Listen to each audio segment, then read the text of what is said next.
Hi, everyone. Eric Brennan alongside of my good friend Phil Parsons. Pleasure to be with you on a race that we look forward to each and every time the ARCA Menards Series comes to Michigan. It may look wide, it may look forgiving, but Phil, for drivers, this place is daunting. It's fast. This is the fastest pole speed we've had in all of ARCA in the last 6 years, over 185 miles an hour. That's faster than Daytona, faster than Talladega, wicked fast. You talk about it being wide, it is that, but it's only banked 18 degrees, yet these guys have these tremendous speeds around here. And with that speed comes to mind, you have to be good to not only get around Michigan, but to win at Michigan. And Phil, recent history shows us if you get the job done in this race, your future looks bright. Yeah, we've had 43 previous races here at Michigan in the ARCA Series.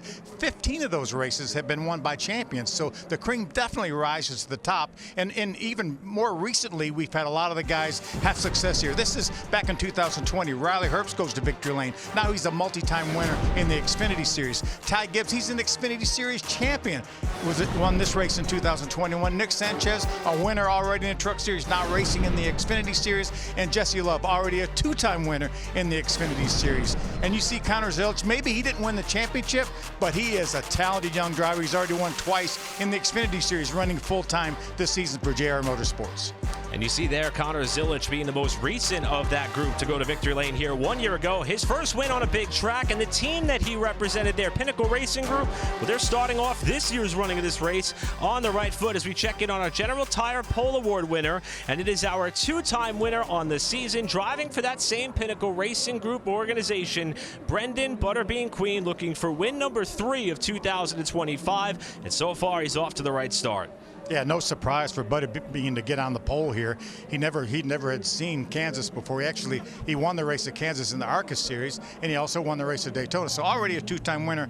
Had it not been for a little bad luck in the other races, he would be our point leader, but Butterbean Queen is on the move. New pilot in the Joe Gibbs Racing number 18 car, Gio Ruggiero, getting his first crack for this team, but not his first crack in ARCA. For more, we'll welcome the third member of our broadcast group, Caitlin Vinci. Well, guys, Gio Ruggiero, one of the drivers doing double duty this weekend here in ARCA and the trucks. How advantageous is that for you getting that extra lap time, you say? Yeah, it's really good. I'm excited to be here at the Joe Gibbs team, and I think we got a great car for tonight's race. Didn't qualify up front like we wanted to, but I think we got a good car for the long run, and just got to get up front and keep the clean track position. Yeah, what do you think will be the key to winning at this racetrack? Because it's a tough place in its own ways. Yeah, I think clean air is super important. I know in the truck race it's going to be important as well tomorrow, so good to have some seat time and get some laps in and set up some passes tonight. Thanks for your time and good luck to you. That's Gio Ruggiero starting 5th for the race tonight. Eric? Gio comes in with a little bit of pressure. That car has already gone to victory lane this season, battling against Butterbean. It was Brent Cruz who got a win for that team at Phoenix. Yeah, but Gio's had a solid season, as Caitlin was talking about in the Truck Series. Remember that runner-up finish he had at Daytona. And all that momentum is hoping to carry him to a win here today. Only thing left to do is get the engines fired. Let's go trackside to do that now. Michigan International Speedway. Give a big NASCAR welcome to Randall Leary. By day, he's the president of Henry Ford Health Wyandotte, but today, he's here to say the most famous words in motorsports. Take it away, Rand. Drivers, start your engines!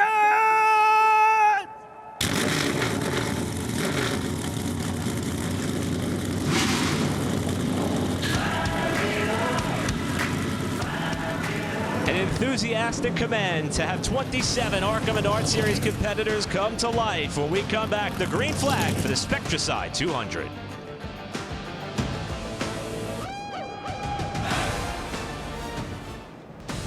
Welcome back to the Spectracide 200 at Michigan International Speedway. We are going to take a look at our Spectracide 200 starting grid. As we mentioned earlier, General Tire Pole Award winner Brendan Butterbean Queen trying to retake the points lead here at Michigan, starting alongside Isabella Robusto, who is desperately trying to right the ship in her season. She'll start on the front row. See back in row number 5, there's LeVar Scotto, point leader, along with Jason Kitzmiller. Remember, Jason missed the race at Charlotte because his daughter was the valedictorian of her high school class graduation. Tyler Rife, who just turned 18 yesterday, making him eligible to compete in this race, will start inside of row 6. There's active duty Air Force pilot Ryan Roulette back in row number 10. Glad to have him back. Before we see the green flag, let's toss it down to Caitlin Vinci for one more quick pre-race report. Yeah, guys, well, one of the big stories is Jake Finch. Talked to Jake this morning. He told me he was up all night with a viral infection. He said he was too weak to race, so he elected not to. The team putting Corey Heim, a 9-time winner in the series, in that car. And talking with them just moments ago, they said the transition actually for these two drivers not as difficult as you might think, because they are similar weights, but they are very different builds. So they do have Corey's insert and headrest on Jake's seat, and of course they had to adjust the pedals as well. But there you see Jake. He's going to be watching the race on top of the pit box, but does not get to compete today, guys. Thanks, Caitlin, and quite the super sub to pull off the bench, Corey Heim, huh? Yeah, and he's paired with Shannon Rush, who was his crew chief back when he won 6 races. We talked about Ty Gibbs winning this race and that championship back in 2021. Well, Corey Heim was right there with him toe-to-toe. Won 6 races that year, finished second in the points, and Shannon Rush, who's calling the shots today for him, was his crew chief. He's finished in the top 10 95% of his ARCA Menards Series career. We've got some unique vantage points to ride along with, including our Suchi Fast Track on board with current points leader in the Rev Racing number 6, LeVar Scott. Yeah, this is one of the races last year that LeVar had some trouble. Did not get a very good finish last year, but that's not been the case this year. Complete consistency out of this young man. Looking for a good run tonight. We're also going to be riding along board our General Tire on board with the number 55 of Isabella Robusto with the front row shot. The 20-year-old out of Fort Mill, South Carolina, trying to better the third-place result at Talladega. Been fast every single race this year. Had some problems. Was racing in the lead draft at Daytona. Got taken out in an accident. Another situation like that at Kansas, but a very fast young girl. Let's take a look at our race analysis for today's 100-lap contest on the 2-mile oval. See, this race is 100 laps, 200 miles. We're going to have 2 competition cautions that will be scheduled cautions on or around lap number 35 and lap number 70 to give these teams an opportunity to put fuel and tires. And you see, as we talked earlier, this race was won by Connor Zilic last year. And that team is on the pole with Brendan Queen trying to take the points lead back after the misstep at Charlotte. Top 3 cars were separated by less than a tenth in qualifying, as everyone is hoping for their shot to go to victory lane in what has been a star-studded pass for this racetrack in its history and the ARCA Menards Series. The Chevrolet pace car will make its way down to the pit lane, and the field will be in the hands of Brendan Queen and Isabella Robusto. Glad you're with us. Time to kick off the Michigan weekend with the Spectra Side 200 and the ARCA Menards Series, and we're green.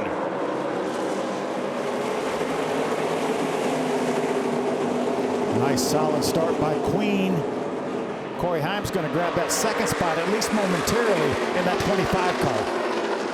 Queen is just about gone from the battle that is a hornet's nest behind him. Robusto trying to fend off Corey Heim in the 25 as Shankowiak got a little bit loose there, about 5th in line to the outside as they're still door-to-door for 3rd. Big pack of cars behind Butterbean. Butterbean has about a 3-car length lead. Look at Corey Heim drive down to the inside of Thad Moffitt. Who's that way high? Is that Amy J?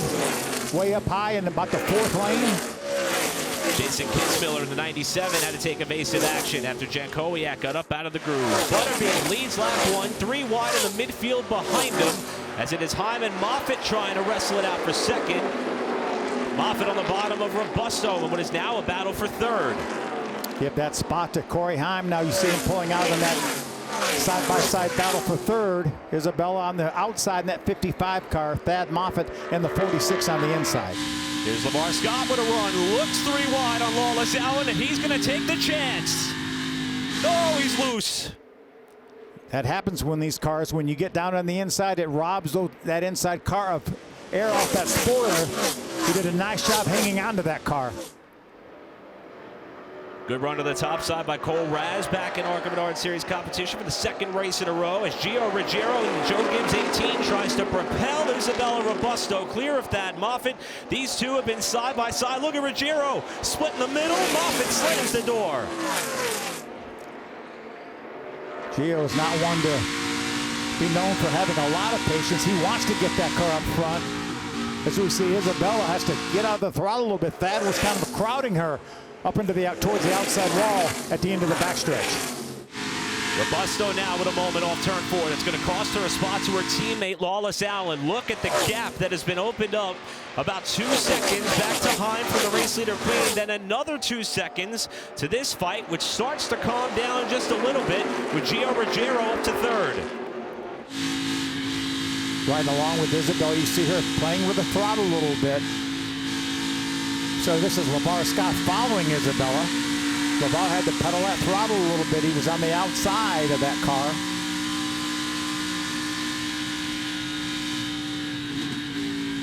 You just hear how hard these drivers are working as they go off into the corner. Not a lot of off throttle time here at this racetrack at Michigan. These lap times are still really, really fast by these cars running up front. We saw Tyler Reif making the pass on Cole Raz. That's going to move Reif up into the 8th position. With Raz running in 9th, Jason Kitzmiller rounding out your top 10. Here's Talladega winner Lawless Allen in the 20, working over Thad Moffitt, who runs where he started in 4th position in this race. Yeah, Thad had his best career finish at Talladega a few weeks ago when he finished 2nd. Oh, so close to that first victory, he could taste it. Thad making his 3rd ARCA start at Michigan, but his 1st since 2021. His best effort came back in 2021, where he ironically started 4th and finished 8th. So we'll see if he can have a better result there, as Allen now draws even with him for the spot and has the edge at the line.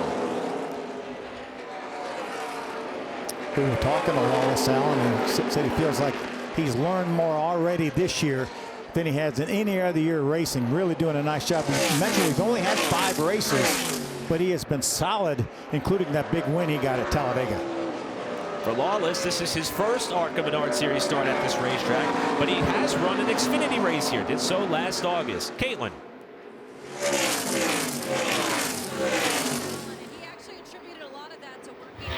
Venturini Motorsports. He said that that's been the biggest difference for him, is working with Venturini. They've been such an asset to his career, and they've worked with so many different drivers, he told me at this point, so they can really coach and identify different tendencies for drivers to really help them develop further. But he also said a big asset for him has been Mike Skinner, who's been an integral part of his career. He said, we watch film together every week before the races, and he said that's a connection that came together back in 2023 through his own father. So he told me Mike's insight has been very, very valuable to his career so far, guys. That's the gunslinger, Mike Skinner. Good person to lean on for sure. Absolutely.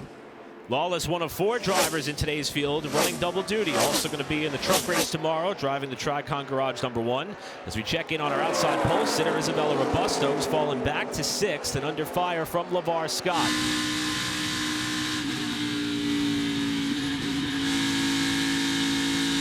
Just out of the throttle for a second. You see him making a move to the outside. Good momentum off the top side for LeVar Scott. A bit of separation between these cars down the backstretch as now Robusto tries to protect the spot. Perhaps just going to yield there to Scott, who was able to run her down and get a move by. As we're on board, the General Tire on board with Robusto off turn 4. We've completed 8 laps. Again, we're going to have a scheduled caution around lap number 30.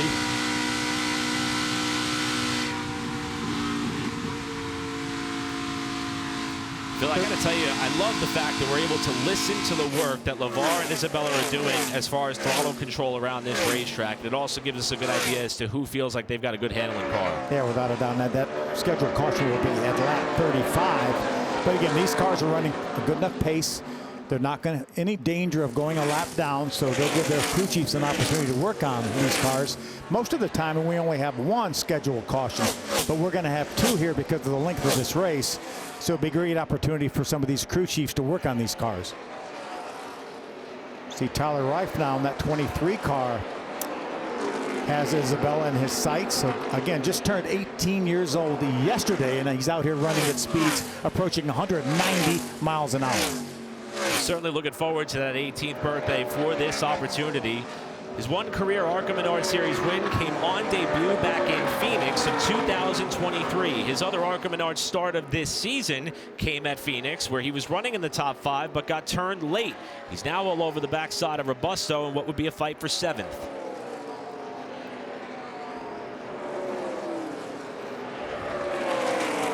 Today's Bounty Rookie Spotlight is going to be the driver we were just talking about out of Henderson, Nevada, in Tyler Reif. You can see, you mentioned he won that race at Phoenix in his ARCA Series debut back in 2023. And he was the driver of the team that won the Owners' Championship in the ARCA Menards Series West last year. He's running the East Series this year. He's actually leading the points about halfway through their season. So awfully talented young man, Caitlin. Yeah, he certainly is, guys. And he told me the main thing he's learned so far about himself as a competitor this season that he needs to focus on. He said, I just need to be more aggressive. He seems like that's what everyone else is in this series. So he said, I'm focusing on that more than anything with that trying to win mentality. But he also said he just loves running in this ARCA series because of the competition and getting to come to racetracks like this here in Michigan and showcasing the series on this stage. But guys, he's a very busy competitor because he's headed back to the summer shootout in Charlotte on Monday and Tuesday, racing there, and then we'll be racing at Millbridge on Wednesday. So a lot of racing activity for that young man, guys. Been showcasing his versatility pretty much all year long, racing pro late models. In fact, he won the pole in his Cars Tour late model stock debut. Let's go back to that race at Phoenix, driving that 41 car. This was a green white checker restart, not the best launch, but Phil, it didn't matter for him. It didn't matter. He actually was going to come back and take the lead from the 17 car right there, and goes on to victory. Overcame that poor restart and got it done. And that was in front of a lot of race fans and a lot of team owners. That was on a Cup Companion weekend. That was a huge opportunity for Tyler. And now he's paired up with the Sigma Performance team, not only to try to chase the E-Series title, but also run as many ARCA races as they can fit. And that was Landon Lewis in that 17 car that we just showed him running second to him at Phoenix. And I know you're very familiar with Landon Lewis, running so many of the Cars Tour races this year and running well. Yeah, Landon has been on a tear. Actually, many of our viewers may have had a chance to see him win in North Wilkesboro on Fox with the Cars Tour a few weeks back. It's the best battle continuing so far for 7th, with Robusto holding steady. But so far, Brendan Queen has been the dominant car. He's led every lap up to this point. You are watching the Spectracide 200 on Fox. Back in a moment.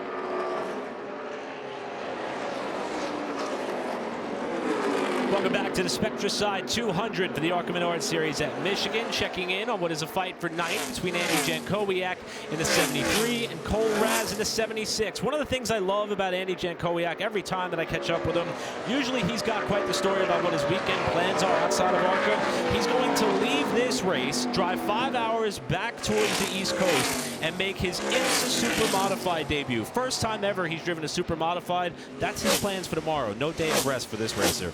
Those are real race cars now, those Super Modifieds. He races the indoor midgets up in Jersey in the wintertime.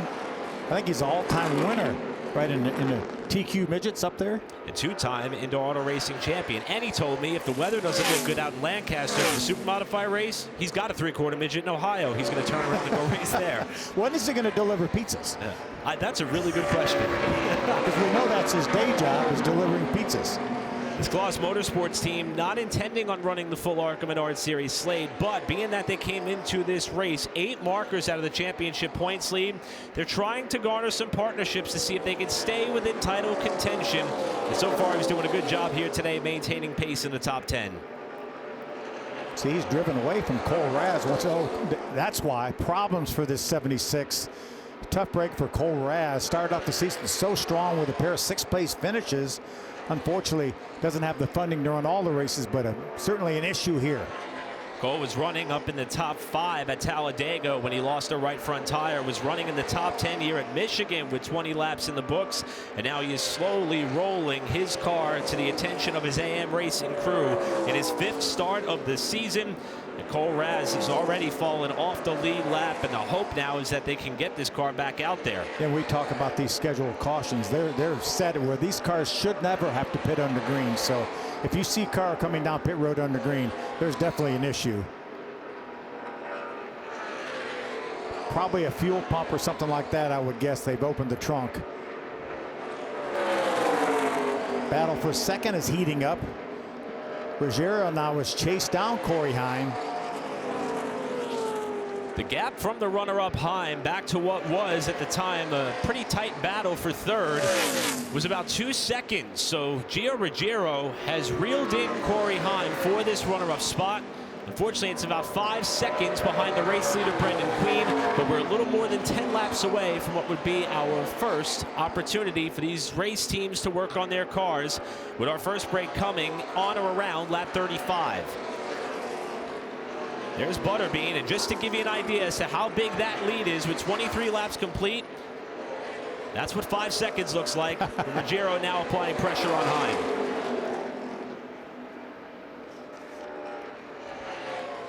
But look at how Ruggiero is able to wrap the bottom of the racetrack in turns 1 and 2.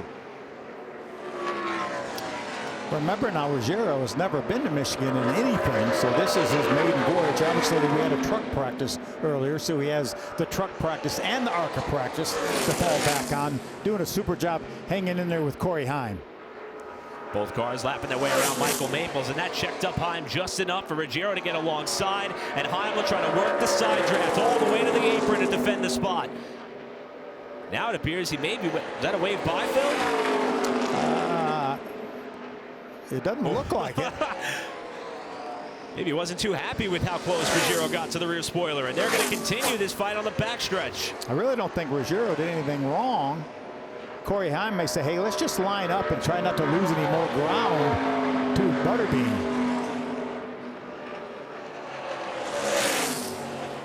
Gio's going to grab that spot. Nice move by Gio. Sailed that car off into 3, slides up to take the spot away. So Gio Ruggiero to second. This is his 11th ARCA Menards Series start and first of 2025. And here comes Heim again on the attack for second spot. Now he's to the bottom in turn 1. We haven't talked a whole lot about the draft here, but with speeds upwards of 190 miles an hour, the draft is certainly critical. And we saw Corey Heim use that draft to chase down that 18 and move to the inside, but Gio was able to hold it off from the middle of the racetrack. So we're a quarter of the way through the Spectracide 200. Brennan Queen has led all the way. Ruggiero, the new P2 setter, with Heim now fading back just a little bit. Again, in a relief effort for Jake Finch in the Venerini 25. Now we can keep an eye on the scoring monitor and see what kind of lap times that Gio is able to pull now that he has clean racetrack. That last lap, I think Butterbean was in some traffic, and Ruggiero was quite a bit faster than Butterbean. But when they both have clean racetrack, we'll see what the lap times look like. And a good look at Gio, another one of the drivers pulling double duty. Again, in his rookie campaign in the NASCAR Craftsman Truck Series. And prior to the last truck race that he ran at Nashville, and we've seen this, Phil, with a lot of racers currently trying to hone their craft. He competed for Nitro Motorsports in the Trans Am TA2 race at Lime Rock Park, where we will be with ARCA and trucks a few weeks from now. And he came home with a top 5 finish there. That was a really fast lap. He just ran a 39.31, which is only a half second off what our pole speed was set by Butterbean. And Butterbean was 0.8 of a second slower that time than Ruggiero was. Well, he certainly knows that the opportunity to close that gap is going to come one way or another, but let's take a look at what could be a Reese's sweet move of the race. Here's our first nominee, and it is this great battle for second. Down the front stretch they go, and there's Heim with the message out the window. At least it wasn't a one-finger message anyway. Visit ARCARacing.com Monday, 3 p.m. Eastern to see who is crowned with the Reese's sweet move of the race. Phil, I have a feeling this is not the last time we're going to see these two cars battle it out for position, may even be for the win a little bit later on this evening.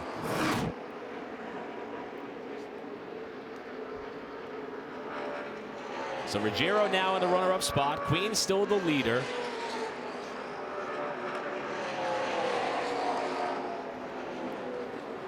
And we can expect the opportunity for that yellow flag to come about 5 laps from now. Yeah, every lap now it seems that Ruggiero is running faster lap times. I think he's got it whittled down to about 3 seconds on the racetrack right now. He was over 5 seconds behind when he grabbed that second spot from Corey Heim. Check the gap there as Ruggiero is working to the inside of a driver making his ARCA Menards Series national debut. That 2-car, Eloy Falcon. Such a good run at Rockingham in the East race. Had a 3rd place finish there for his first start. A couple of cars side by side up in front of Brendan Queen, the number 93 of Caleb Costner, and the 97 of Jason Kitzmiller. Kitzmiller runs in the 10th spot, so Queen now thinking about maybe lapping up into the top 10 before our first break. It'll be really important for Kitzmiller to try to stay as close as he can if he gets lapped by Butterbean, to try to be that free pass car. He's got a little bit of a gap up in front of him. Isabella actually is the car right now running in the 9th position.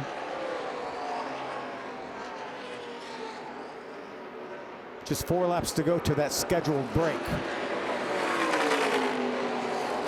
Queen now looking to make the move on Kitzmiller to put him a lap off the leaders. As you mentioned, Phil, he turned over primary driving duties for this race team to Grant Enfinger, and Enfinger came home with a runner-up finish at Charlotte.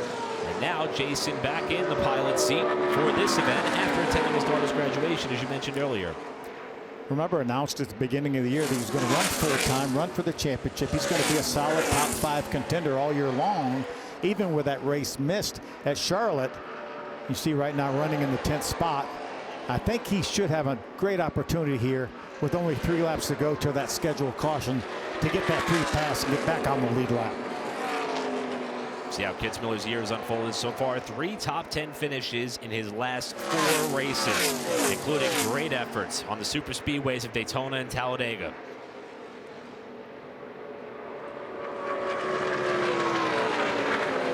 His son Isaac also racing in the ARCA Menards E-Series in what is normally similar colors on his entry.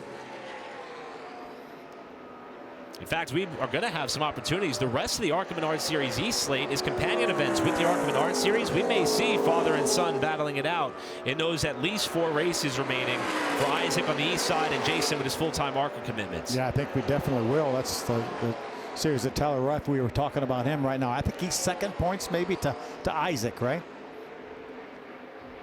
Here's Butterbean, about 2 laps to go till that scheduled caution. That lead now is under 2 seconds now over Ruggiero in that 18 car. There's Ruggiero right there. He's trying to go by Kitzmiller. That's the black car on the inside. That's 1st and 2nd right there. Bottom of your screen is Butterbean. And Ruggiero's in that 2nd spot right there in the black car. And even if Gio doesn't get there before this race break happens, and it doesn't look like that's going to be possible, the fact that he's been able to reel in Butterbean over the course of this long run, that's got to give Gio a good bit of confidence in what's going to be the next stanza of this contest. Yeah, without a doubt, too. Get Matt Ross an opportunity to work on the car a little bit, try to tune it up just a touch, make it a little bit better for this next section of the race. Butterbean going around Brayton Laster, who's actually in a backup car. That's the car that Brayton is going to run at Berlin after they had an engine failure in practice. Brayton remains on the racetrack as Butterbean clicks off another lap with Ruggiero charging. Phil, the caution's going to fly here for what will be our first scheduled race break, but at that yellow, Gio got that margin, which was once in excess of 5 seconds, down to under 1.5 seconds. Shaping up for what's going to be quite the slugfest between the dominant car, Brendan Queen, and Gio Ruggiero.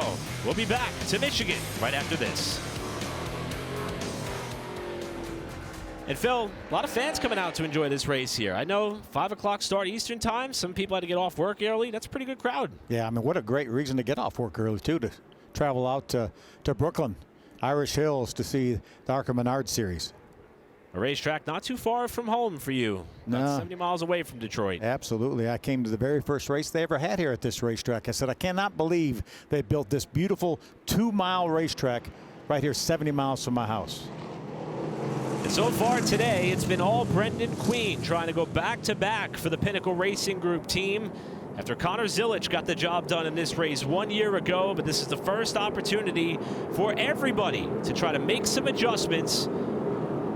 The caution coming out on lap 35, and Butterbean will lead the field down for the modified live stops. So right on board with LeVar Scott. Let's go to Caitlin. Yeah, LeVar Scott having such a consistent season, 4 top 5s on the year. The team telling him, don't wear it out, just stay nice and smooth. They also asked him, is your car getting tighter on the long run? To which he responded, no. So he seems overall happy with that 6. Now for the 18 of Gio Ruggiero, he's saying he's pretty neutral all around. He says it gets a little aero-tight in traffic, so they're electing to make a very small adjustment for that 18. And Brendan Queen, of course, the race leader, 2 wins on the year for him. He's saying that he was just super tight. Also, the guys, he was complaining about a pretty significant vibration towards the end of that run, which is probably why we started to see him lose a little bit of pace. He believed that vibration was front end related, guys. Well, Phil, when you're traveling at speeds like we do here in Michigan, any vibration of any nature could certainly put these drivers on their toes. Yeah, without a doubt. Hopefully that was a tire or something vibrating. They don't really use the brakes here, so probably not a brake shake or anything like that. So we'll have to keep an eye on that. Again, the 18 of Ruggiero was certainly catching this 28 of Butterbean towards the end of this first part of the race. And you saw there on the modified live pit stop, the teams are allowed to change tires and add fuel, but not at the same time. That's the reason for the breakup of service. And you basically have to beat the pace car out. It'll take the pace car probably 2 minutes, maybe 2 minutes and 15 seconds to go around here on a caution lap. As long as you get your pit work done then and get back on the racetrack, you will retain the position related to the other cars that came down pit road. Last couple of cars making their way out on the racetrack. Brendan Queen is going to have to face off with the competition. Restart coming up from Michigan right after this.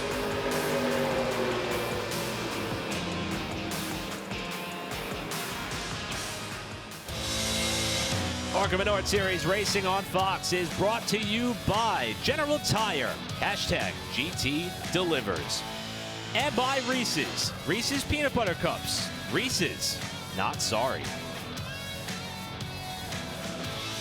Well, Brendan Queen, who was exercising a pretty healthy lead, has seen it all go away, but not before Gio Ruggiero closed in on him up until our first race break.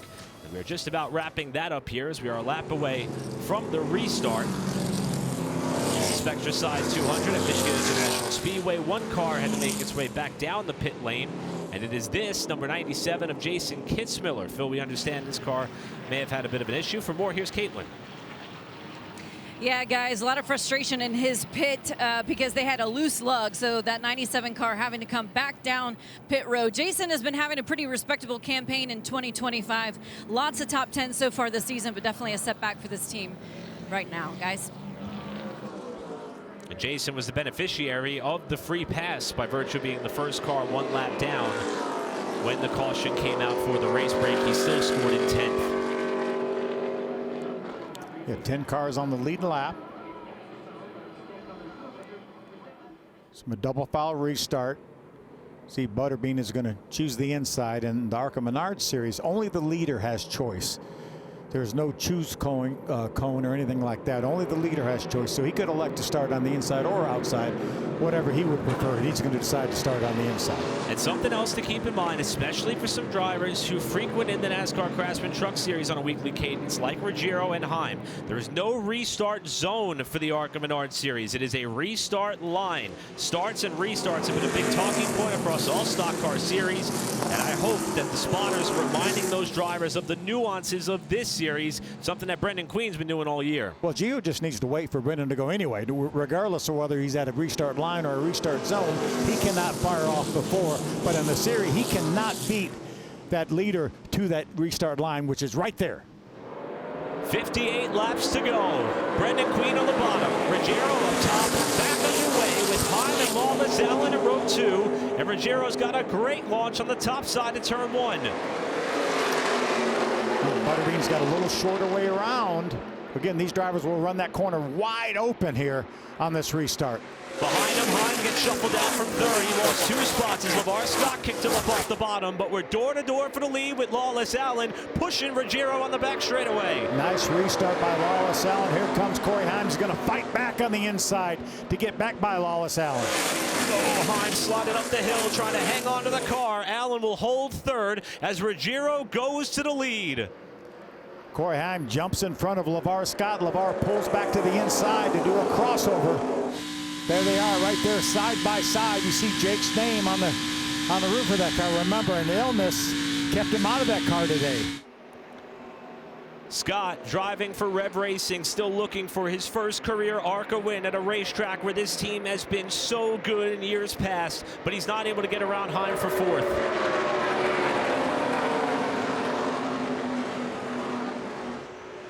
Lawless Allen right now running in that 3rd spot has been really good. I was watching the scoring monitor before that first scheduled caution, and there was several laps where Lawless Allen, even though he was over 10 seconds behind our leader, but was the fastest car those laps.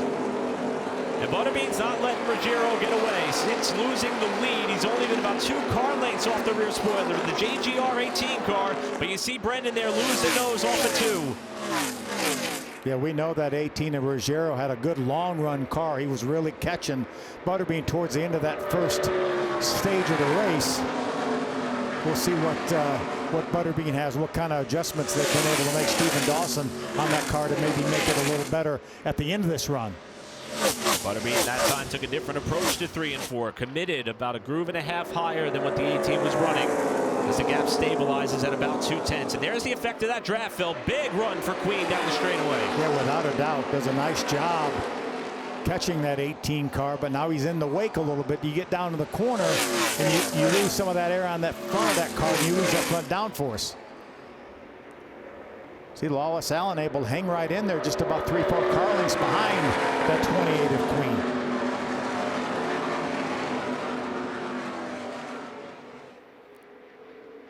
The top 3 start to accordion back together. Let's take a look at this move. Watch the 6 car, center of your frame, LeVar Scott, Corey Heim in the 25. It's for 4th place as this battle started. Corey Heim was waiting for his spotter to say clear, and he must have, because he pulled right up in front of that 6 LeVar Scott. LeVar said, I'm going to cross you over, but Corey's been able to hold on to that spot. He has the 4th spot. See 4 cars right there, all 4 cars within 1 second now. And a gap back to Scott, the points leader. Thad Moffitt, Tyler Reif, Andy Jankowiak, Robusto, Kitzmiller, your top 10 as Lawless Allen starts to peak down low for 2nd place. Been really impressed today with the job that Lawless Allen has done. We saw him win Talladega. We saw him have some other top 5 finishes, but this is a solid run for that Venturini Motorsports team. Jankowiak and Tyler Reif having a tussle. This for 7th. See Andy J with those left side tires down below the yellow line for a moment. Again, remember, this is the first time that Tyler Reif has ever felt air like this at speeds upwards of 180, 190 miles an hour. Allen almost got to the left side door of Brendan Queen going off into turn number 3, but wasn't able to get alongside. And here comes Heim to now make it a 3-car fight for 2nd on back. Yeah, Lawless lost a little bit of momentum as he was trying to make that pass. I thought Corey might try to make the move on him, but he stayed in his tire tracks down the straightaway. The battle continues right side of your screen. That's the battle for that 7th spot between Andy Jankowiak and Tyler Reif. Now Tyler Reif is going to get that momentum from the top side. Battle for 2nd, left side of your picture. As Phil said, battle for 7th, right side of your screen.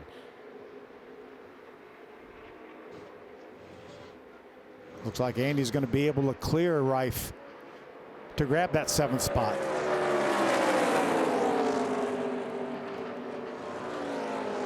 Meanwhile, Lawless Allen will not release Butterbean from at least about a car length's grasp. Now Butterbean pulls him a little bit in the corner in that battle for 2nd, with Ruggiero now starting to stretch the advantage out in front. You can see Corey Heim, that white car, right side of your screen now, has lost a little bit of ground to Lawless Allen, about 5-6 car lengths behind him right now in that Phoenix car. If you weren't with us at the top of the show, the reason why Corey Heim is in this car, Jake Finch was originally scheduled to be the driver. In fact, as Phil pointed out, it's Jake's name still above the door. Finch, though, under the weather, was advised by medical professionals to perhaps sit out this event. He is watching the race on the pit box, and the Venturini team tagged Heim to be the pilot of this race car this afternoon. He's given it a pretty good run. He did get out there and practice, but Phil, we were hearing earlier, just to get a driver like Heim situated and comfortable in the race car takes a lot of work and effort from the team. Yeah, it really has changed with the advancement in the wheel. There's Jake right there in that gray t-shirt. That's Shannon Rush, the crew chief, that leaning forward with the headset on, with the black headset on. There's Shannon right there. But you know, there's nothing harder than what Jake is doing right now, sitting there on the pit box watching your car going around the racetrack. But he knew him and Corey are good friends. He knew that Corey would give this car a good ride, and overall that's what Jake wanted, to see somebody in this car that could do the job, and Corey Heim is certainly a guy that can do that. And Heim is starting to close in on what is about to be another 3-car battle for 2nd as Allen and Queen ratchet things up. Heim not far behind him. And We look forward to the next opportunity to see Jake Finch behind the wheel of an ARCA Menards Series race car. You caught a glimpse for just a moment of Ruggiero in the lead. He hasn't really driven away from these cars as Wallace Allen goes way up high. Doesn't seem to have lost any momentum, though.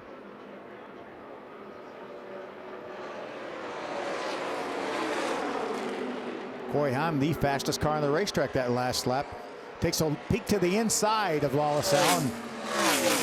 Wallace looked like he covered the spot. Now Corey's going to try to get a move and going to try to get up beside him, maybe get that right front fender against that left rear quarter panel, pull that car back a little bit. See if Heim's able to slide up and make the pass in the middle of the corner. Oh, he might force the issue on his Venturini teammate, and Heim has got the pass made off 4. He had most of the pass made when he got there. Unfortunately, Lawless cut him a little bit of a break. And just that momentary change of position, look at how much breathing room it gave Butterbean in second place. Yeah, these guys are really set at a torrid pace here. Every lap up over 181 or 82 miles an hour.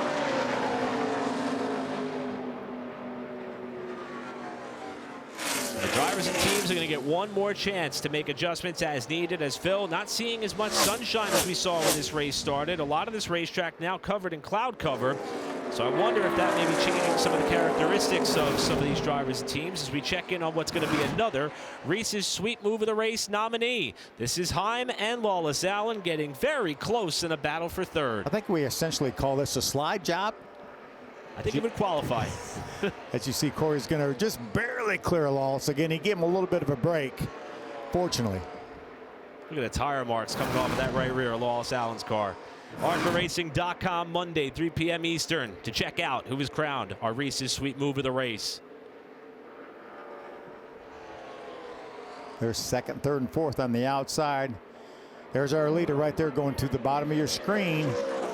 Gio Ruggiero, first time in a Joe Gibbs car. Remember, this car won 11 races last year with 2 different drivers. Now Ruggiero hoping for an opportunity to get the job done himself. We'll be back to Michigan.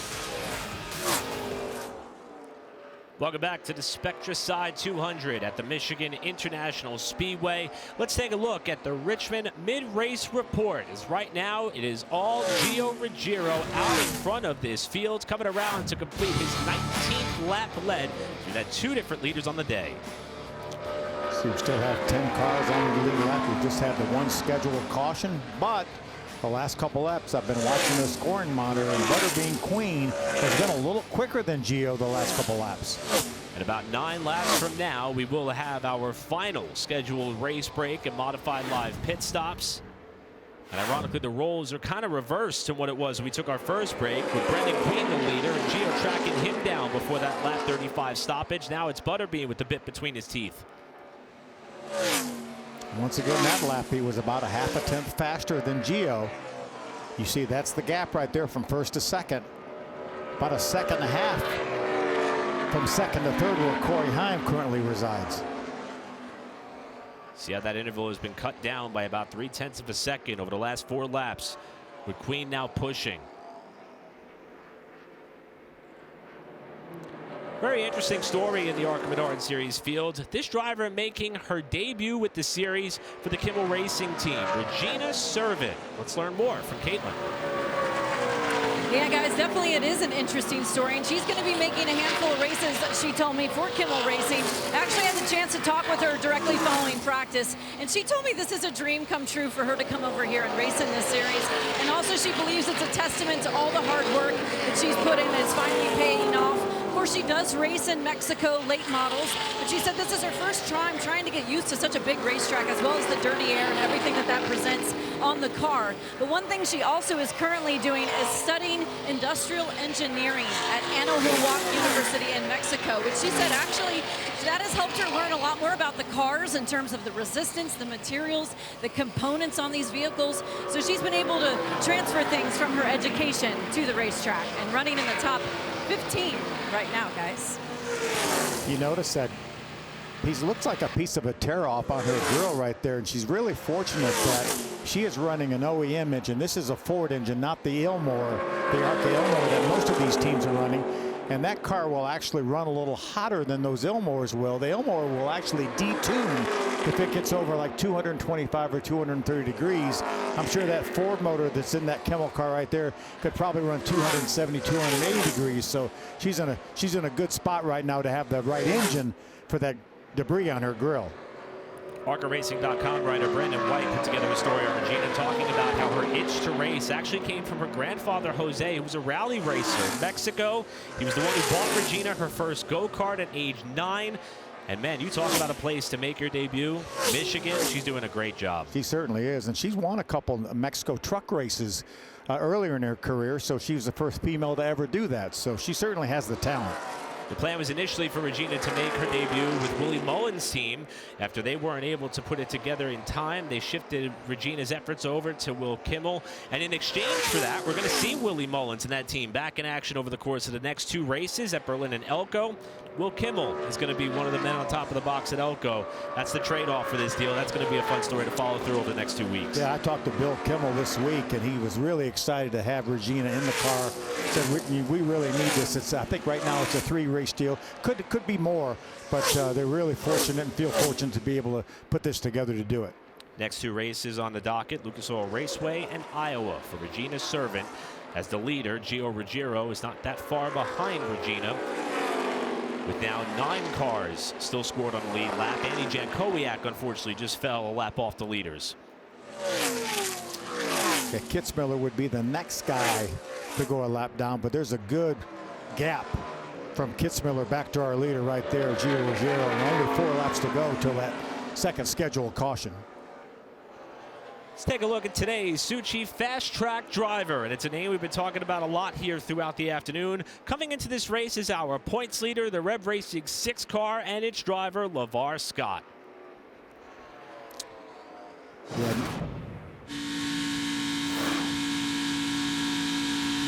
No surprise, the consistency that he's shown this year, running up in the top 5. Worst finish so far this year was 6th. Just piles up the top 5's consistency. That's why he finished 2nd points to his teammate Andres Perez last year. But certainly a credit to this series and a credit to Rev Racing, and it's a testament to what Rev Racing has meant to racing in general over the last number of years. Some of their graduates, Kyle Larson, Bubba Wallace, they've had some pretty good ones. Sioux Chief Fast Track providing us the onboard opportunity with Scott, as he's currently running in the 5th spot. His only prior ARCA start here came a year ago, but they had early trouble. Never really had a chance to rebound from that. This is his first effort to try to put all the pieces together, and he's running in the top 5 in our Sioux Chief Fast Track onboard. And let's don't forget the 2 champions they had too, Nick Sanchez and Andres Perez, driving for Rev Racing. Scott and company going to hope for their chance to maybe get this car to run up closer towards the front of the field, and they will have one more shot to do it in about 2 laps or so from now. He's got a pretty good gap in front of him and a pretty good gap behind him, so he's kind of all by his lonesome right now. So that'll give his crew an opportunity to do some work on this car and try to make it a little bit quicker. LeVar's been able to give him some feedback on what that car's been doing in this 2nd stage of the race. Well, LeVar runs 5th. Here's Andy Jankowiak. We mentioned he fell a lap off the leaders. He's now scored his 2 laps down. They're rolling to the attention of his crew. And we talked about how pivotal this race was for the driver who started the race 8 points out of the championship lead. They're trying to carry some positive momentum into what may have been an added race at Berlin. They did enter the car for that race. And the report we're getting from the pits as the caution flag flies is that the car keeps shutting off on Andy, and he will come to the attention of his crew as we hit our 2nd scheduled race break of this 100-lap affair. Yeah, what a tough break for Andy. So 2nd caution of the Spectracide 200. This time, Gio Ruggiero is out in front. It'll be the last chance for race teams to make adjustments. Ruggiero, the pace setter, will be back to Michigan right after this. Free pass this time around, Eloy Falcon in the Spectracide 200. Also another driver making his debut with this Rev Racing team. Phil, another impressive effort for Eloy at a racetrack that could be so challenging. He's also proven he's got what it takes to run really well. Yeah, was really impressed at Rockingham when he ran that East race and finished third. A strong third too, by the way. Last opportunity for these guys to come down pit road, make some adjustments. Caitlin. Well, taking a look there at Corey Heim, the relief driver, of course, for Jake Finch. Overall, pretty pleased with the car, saying it's pretty neutral. He also said the adjustments they made on the last stop certainly were beneficial. Now we're taking a look at the 28 of Brendan Queen, who's been so strong throughout the course of this race, trying to chase down potentially his third win on the year. He was saying he's still tight in traffic. It snaps loose on exit, but he says, I'm just trying to learn as much as I can as I go along. And also the 18 of Gio Ruggiero, he has been having a very solid showing in his first ARCA race so far of the season, just saying that he's a little bit free into entry as well for the 18, guys. You can see the adjustments there being made.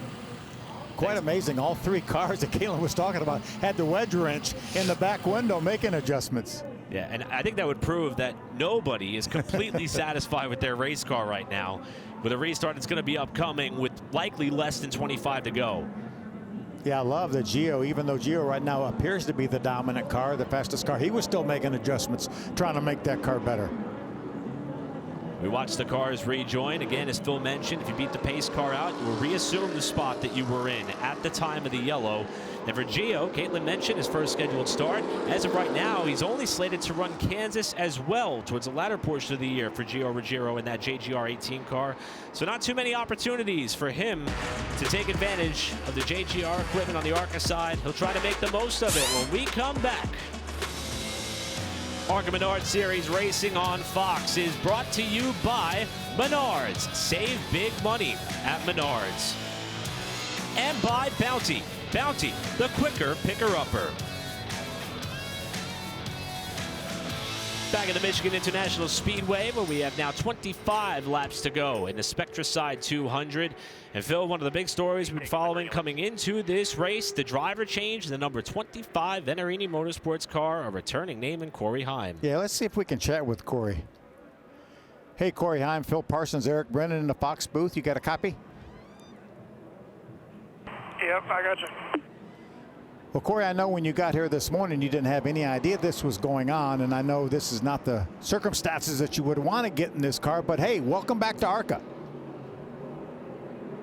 Yeah, certainly glad to be here. I've never run a truck here, so coming back and getting some experience is definitely good for me as far as experience goes, and yeah, certainly everyone's hoping that Jake feels better.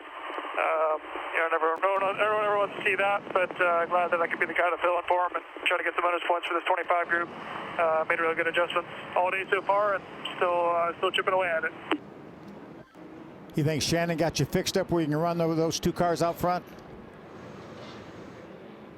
Yeah, I think we've been making pretty steady progress on it all day, and I feel like we're within striking distance here with this last adjustment. So I certainly hope so. He's done it a lot in the past, and I got a lot of faith in him. So couldn't be with a better guy to do it. So ready to go. All right, buddy. Thanks for talking to us. Good luck. That's a great point that Corey made. The Truck Series did not race at Michigan last year when he was running full-time in that series, so good bit of preparation in a good car with a good team before that race tomorrow. Could bode well for him. He's been a bridesmaid here twice, 2 second-place finishes, looking for that one ARCA win at Michigan.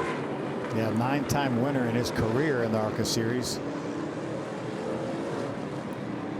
That's really when we got to know Corey Heim. We talked about that incredible season that Ty Gibbs had back in 2021 when he won 10 races. Well, Corey won 6. Had it not been for Corey, he might have won 15 or 16 races. Well, Corey's going to line up on the inside of row number 2 for this restart. That will come with 23 laps to go. Gio Ruggiero in the 18, the leader. Outside will be Brendan Queen. Then it's Heim and Lawless Allen. You're on board. The Suchi Fast Track on board with LeVar Scott, who will roll off in 5th. Back underway with 23 to go from Michigan. Really good start by Butterbean on the outside. Both cars have good pushers right now. Boy, look at Butterbean loosening up Ruggiero there, right on the door in the battle for the lead off turn 2. Ruggiero did a nice job hanging on to that car. Look at Corey Heim trying to help that 18. Oh, they touch at the end of the back straightaway. Queen and Ruggiero. And Queen still trying to fight back on the outside. Looks like Ruggiero is loose again down on the bottom. He's going to lose that lead. Queen back to the point after the brush with Ruggiero at the end of the back straightaway. Heim to third, Allen fourth, Thad Moffitt in fifth spot as Heim had a look outside of Ruggiero in turn 1. We know how important clean air is. Remember, this is going to be a fairly short run to the finish. Only 22 laps to go. That first run when we saw Gio catch Butterbean, that was a 35-lap run. And now he's in trouble with Corey Heim, who looks low for second place in the corner. We saw Corey make this move on Lawless Allen. Look at him try to slide up to cement the spot. He did it exactly the same way. Gio scrubs the wall just a little bit. Once he lost the air on the nose, he got up and tagged the outside wall, losing the spot to Lawless Allen. Thad Moffitt tries to go high. Now to the middle with LeVar Scott looking down low. You saw Gio do a nice job of blocking. Thad Moffitt did not want to lose any more positions.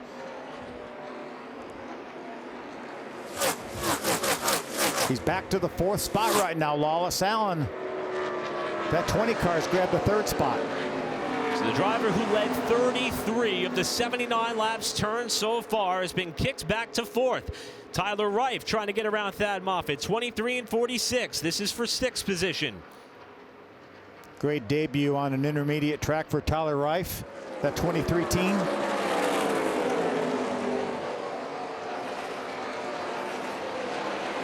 Now the car behind Tyler Reif is Cole Raz. He is running pace with this lead group, but he is unfortunately 14 laps down after problems earlier in this event.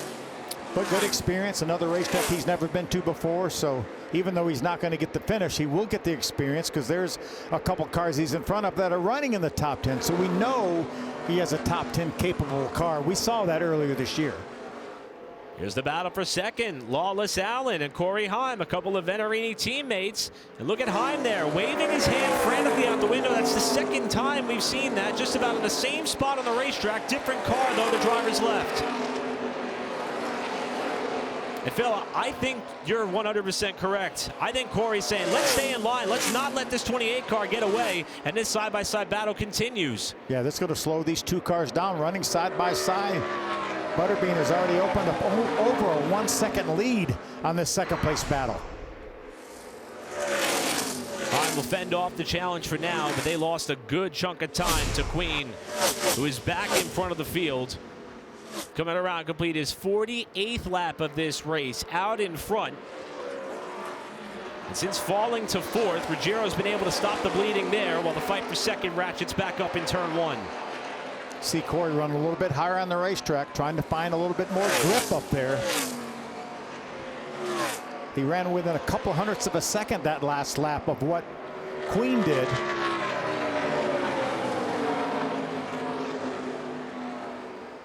Then all the way back down to the white line down in 3 and 4. Saw Lawless Allen come into the top side in 3 and 4, trying to keep some clean air on the nose.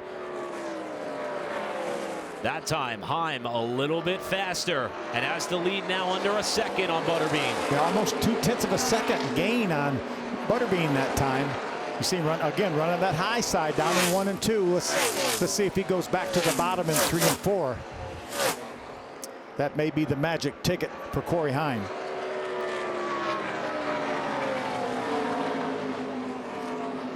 There he is, right back down to the white line. To really have been impressed with Lawless Allen, though. We know that he won that race at Talladega. That's a little bit of a crapshoot, but for him to be running with the people he's running with right now has been really impressive. Running with Brendan Queen and Corey Heim, and right now ahead of Ruggiero. And in terms of the championship, Lawless came in here tied for what was second in points with Butterbean. Coming into this race, Again, that was only 4 points out of the championship lead to LeVar Scott. But with Butterbean winning the pole, that broke the tie. But he is still only 4 points out of the championship lead. He knows that 28 car, 2 cars further up the road, is what's separating him potentially from leaving Michigan with the points lead. And I think that may be why the target is set and locked. But Heim is starting to drive away from him and closer to the race leader. Again, Corey Heim, a pickup of 0.3 of a second that lap on Butterbean. We're going to have ourselves a battle here shortly.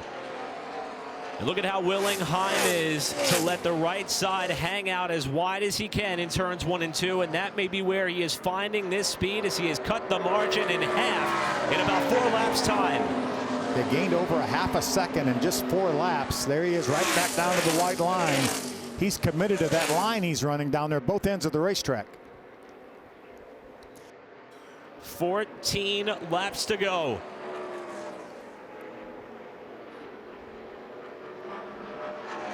Half a tenth of a second that lap gained by Corey Heim. Heim setting up again on the outside of turns 1 and 2, and one of the cars that we have penciled in as being one of the best long run cars in this race, Gio Ruggiero, not gaining any ground on these front 2. In fact, he's lost a couple of tenths the last 2 laps. Is the driver of the JGR team. We check in on Gio as he continues to run in 4th position. Yeah, lost a good bit of ground to that 3rd place running Lawless Allen. Sometimes you make adjustments on pit stops trying to make your car better, and sometimes it goes the wrong direction. Gio's still running fast, right? Fast lap times, but they're just not quite as fast as the 3 guys out front. Another half a tenth gained, a little bit over half a tenth gained that time by Corey Heim. Well, Gio has led 33 laps today. The driver who's led the most laps so far, Brendan Queen. In fact, he will lock that up, leading the most laps, coming around to 12 laps to go. Brendan Queen, but the one nugget he may not want to hear, the driver who has led the most laps in the last 3 races at Michigan did not go on to win. Meanwhile, Heim is starting to apply heavy pressure to the back end of Queen, who's trying to break that streak. Eric Butterbean does not want to hear that. We'll strike it from the record. Bit of a bobble there by Butterbean off turn 2. And Corey is there. And this is the guy that has dominated the Truck Series this year. 4 wins, over 800 laps led after 12 races, the most ever in the history of the series. Been very impressive in his Select Cup Series starts for 23-11. Unfortunately, involved in a crash, which he took full responsibility for last time out at Nashville.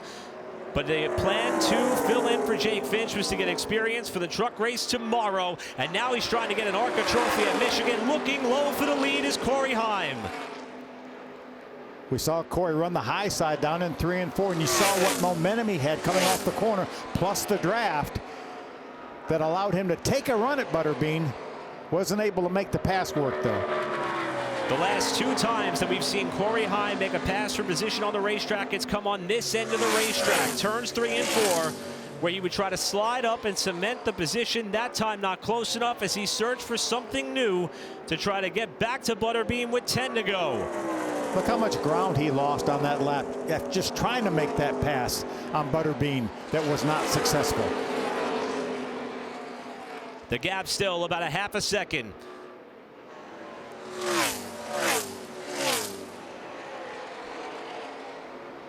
Don't count Lawless Allen out of this thing yet either. He's only a second and a half back, and if the front 2 start battling for the lead, it's not going to take long for Lawless to make it a 3-horse race.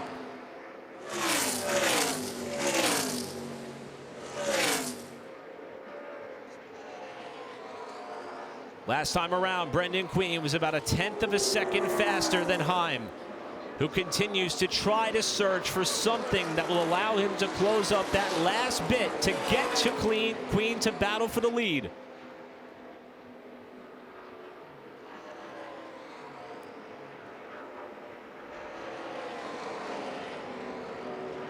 Corey got up right inside of the 28, went side by side with him. Lost a little momentum, hasn't been able to get it back yet.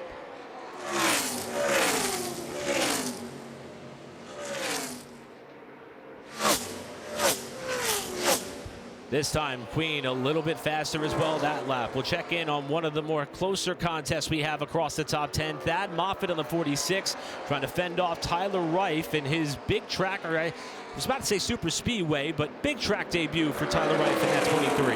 Yeah, we call anything like a 1.5 2 mile intermediate track, and this is certainly his debut.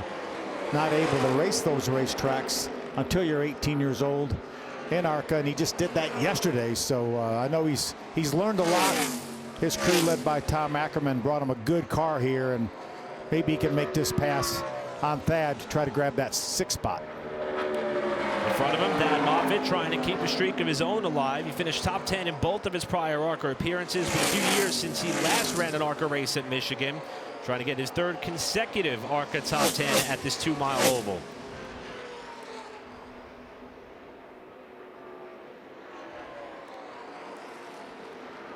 Lap times for our 2 leaders almost identical, within 1/1000th of a second. So no gain by Corey Heim.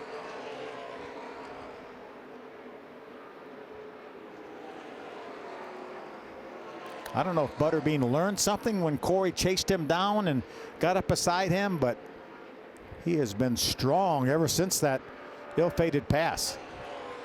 That last lap, though, Heim got a little bit, was able to shave just a little bit out of that margin that Butterbean was able to build back up as they weave their way through some cars that are off the lead left. That's Ryan Roulette that Butterbean has to cut to the inside of, and that's going to cost Butterbean some time. He got real loose to the inside of the 67, and here comes Heim. Yeah, lap traffic could certainly play a role in the finish of this thing. Corey can smell it now. See Corey have to try to find some clean air. Does not want to run in the tire tracks of Butterbean. 5 laps to go at Michigan.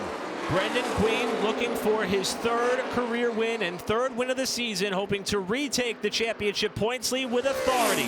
While Corey Heim, after being tagged off the couch for the opportunity to drive this car, tries to reel him in. And there's the moment that Butterbean had off to inside of Roulette. Got a similar situation live, top of your screen right there. Lost a little more ground lapping a car. He's just catching him at the wrong time. He caught Ryan Roulette at the absolute wrong time coming off the corner. He needed that racetrack to maintain his speed. For Brendan Queen and his team, this race kicks off a pivotal stretch in the ARCA calendar. 4 consecutive races, including Michigan, short tracks at Berlin and Elko, and then the road course at Lime Rock Park, as the summer grind for the ARCA competitors continues to roll on. What better way to start off that stretch than by getting win number 3? But he's got to fend off a Truck Series All-Star and 9-time winner on the tour to get it done. 3 to go. You see Butterbean now trying to break the draft a little bit. We know how critical that draft is. See Corey's up there within a couple tenths of a second, couple car lengths. Having a look. See what kind of lap traffic these guys are going to have. Not going to have any problem with Derek White in the 31. There's Michael Maples in the 99. He's staying way down out of the way. And Maples did take away an opportunity for one of these drivers to commit to the bottom in 3 and 4. Jake Finch watching on in what was scheduled to be one of his starts. 2 to go.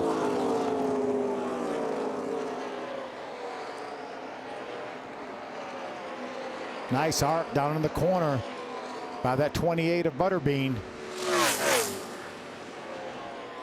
Another bit of a slide by Brendan off of turn 2 that lap. Now trying to break the draft. Brendan Queen with a bit of a weave on the backstretch, trying to slow down the run that Heim has had. Now Heim way to the inside. And they'll come down for the white flag. Brendan Queen trying to hang on for the win. Corey Heim chasing. 1 lap to go.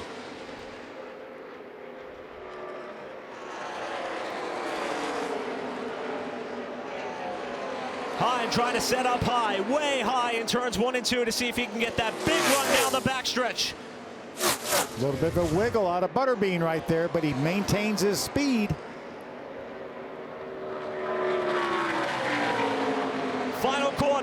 Here's Heim with a lunge down low as they come to turn 3. Butterbean takes the top line and gets a great run off turn 4. Back to the start-finish line. Brendan Queen is going to grab win number 3 in 2025, and he gets the job done at Michigan. What a job and what a race. I tell you, Corey Heim gave him all he could stand. The 2-race losing streak for Brendan Queen and Pinnacle Racing Group comes to an end. His 3rd win in just his 7th career start, and he remains the only driver to have more than 1 win in 2025. Remember the handful of truck races that Butterbean ran last year? He was a teammate to Corey Heim. And a masterful defensive drive. You think back to Phoenix, where he was trying to fend off Brent Cruz in a late race charge and had that one slip away. He wasn't about to relive that moment with Heim pressuring him all the way back to the line. And he is the 38th driver in ARCA Menards Series history to win at Michigan International Speedway in 44 races. You remember what we talked about at the top of the show? 3 of our last 4 winners here at Michigan went on to win the championship. We might be looking at a 4th right there. Perfect 49-point night for Butterbean Queen. And with LeVar Scott finishing in 5th, that is going to allow Butterbean to unofficially take control of the championship points lead again as he grabs the checkered flag in celebration. His first 2 wins in the ARCA Menards Series, started 5th in both. This time he started on the pole, and as you said, Phil, just about as perfect of a race as one could have, minus leading all the laps. But on the points perspective, this is exactly what this team sets out to do. You mentioned a couple short tracks coming up at Berlin and Elko. And we know he's a great short track racer too, so there's going to be no fall off there.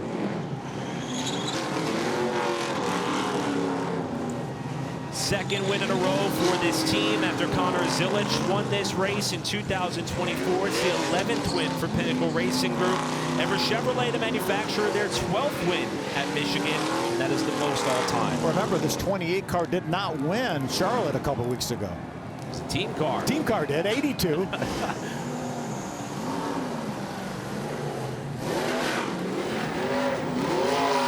hope they have some more purple paint there. They're going to need it. And listen to the crowd.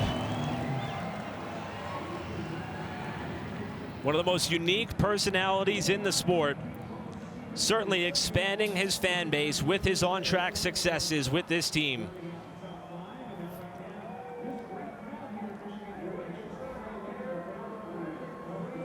He's gotten the chance to celebrate at Daytona International Speedway, Kansas Speedway. Now he's going to know what it's like to stand atop the car in front of the crowd at Michigan. The hot run for this driver keeps on rolling. You figure when he was winning track championships at Langley Field in Virginia that he thought he would be celebrating at Daytona and Michigan and Kansas. He would openly admit this is something that he did not think would be possible. And he has been so grateful for every opportunity. And he also deserves a lot of credit for being able to make the most of each opportunity that has come his way, including the chance to not only win several races, but also maybe to contend for an ARCA Menards Series championship.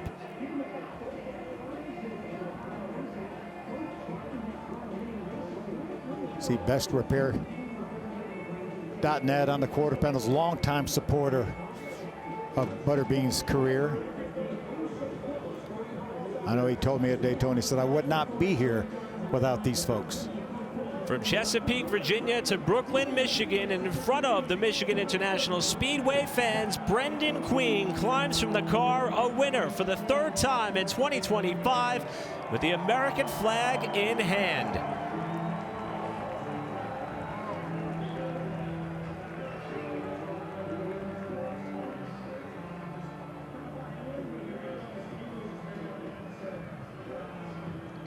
As you mentioned, another strong performance by this Pinnacle group. This team's not very old, but they have sure made the most of it over a couple years.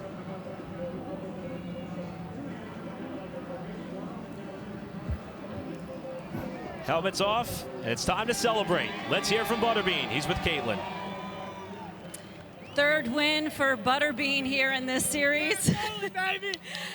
How diligently did you have to hit your marks to hold off a hard-charging Corey Heim there to capture this one? Oh, man, you know, I have so much respect for him and Gio. First off, apologize.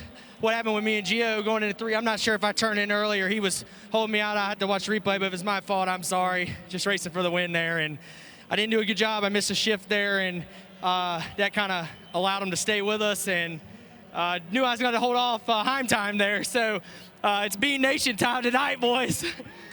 We talked earlier today about your humble beginnings, your short track prowess, racing at Langley Speedway. How rewarding is it for you to come over to one of these series and have this kind of performance that you have had so far this season?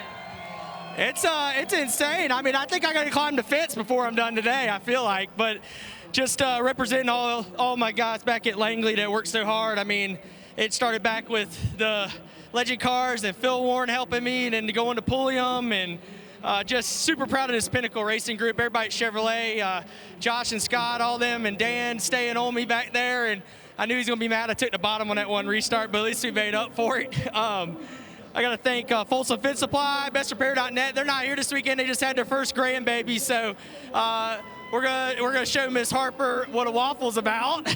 And thank the Lord, man, keeping us safe. But it goes to these guys, Steve-O and everybody back at the shop. I mean, just unbelievable cars every week, and they make me look good. Thanks to ARCA Menards for giving us a series to race in, and Henry Ford, right, sponsoring the event today. So this place is bad to the bone. First time ever here, and you race fans, we got some Bean Nation up there. I hear them. Enjoy this one. Butterbean, a winner once again this season, guys. He keeps winning these races. Bean Nation is only going to get bigger and bigger. This kid's earning a lot of fans, and he is so appreciative of every one of them. And he wasn't kidding about climbing the fence. I talked to him after he climbed the fence after one of his wins. He said, yeah, I wasn't sure I could get back down, but fortunately I made it. Sure, everyone in that young man's camp is holding their breath. He wanted a chance to make sure that every fan who stuck it out there to watch him celebrate this win with this team was going to get a chance to get a salute from him as he would drive the car off to victory lane. Third time this season. Brendan Queen is your winner. We'll go back on the other side for more from Michigan.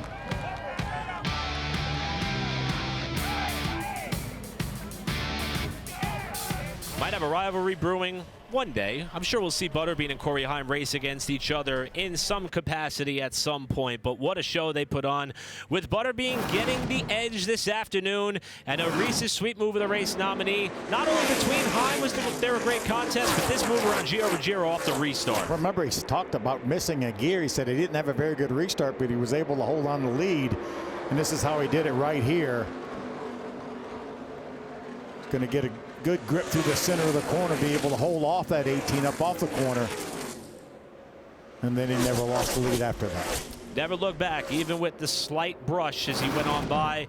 Again, visit arcaracing.com on Monday, 3 p.m. Eastern, to see who is crowned with the Reese's Sweet Move of the race. Let's go down to Caitlin. Well, Corey Heim had a very eventful day, finding out he was going to be the relief driver for Jake Finch. What more did you need there to reel in Butterbean in that last stretch, you think?